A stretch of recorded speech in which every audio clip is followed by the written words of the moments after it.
Probably our longest trip of the year. I know we go to San Antonio later in the year. That's not probably an easy trip, but Thibodeau's a tough place to play. 2:30 in the afternoon. Having played there and coached there and played many games in that stadium, and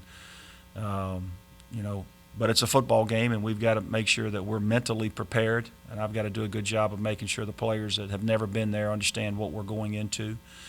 And in addition to that, the trip and tough environment, we're playing a really good football team. Obviously, they've kind of become, a real talking point across the country. They lost to Georgia by 2 points, I think, second week into the season.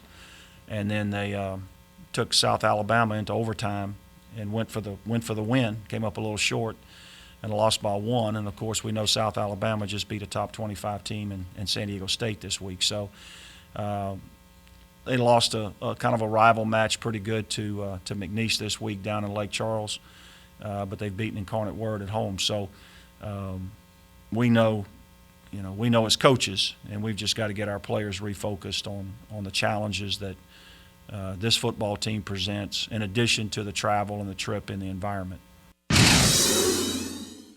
I think if you look at last year, same coaching staff basically, we showed a lot of resiliency. We turned the ball over. I think we had 4 fumbles and 3 of them in the red zone, where we obviously could have been in a little bit better competitive situation had we not turned the ball over. But, yeah, you can pull back on that, and there's some resiliency shown there. It goes to tell you that you're never out of any game. I think we were behind 21-7 at one point, maybe, I think that's right, maybe even 24-7, but came back and won the game. But if you look, again, historically at Nicholls, this isn't your grandfather's Nicholls or your older brother's Nicholls. Program hadn't been in existence that long maybe, but no, they're a really good football team. Play hard, they get lined up. They're not tremendously complicated what they do, but what they do, they try to do it well. And at times they've been able to score points and move the football and play good defense. And,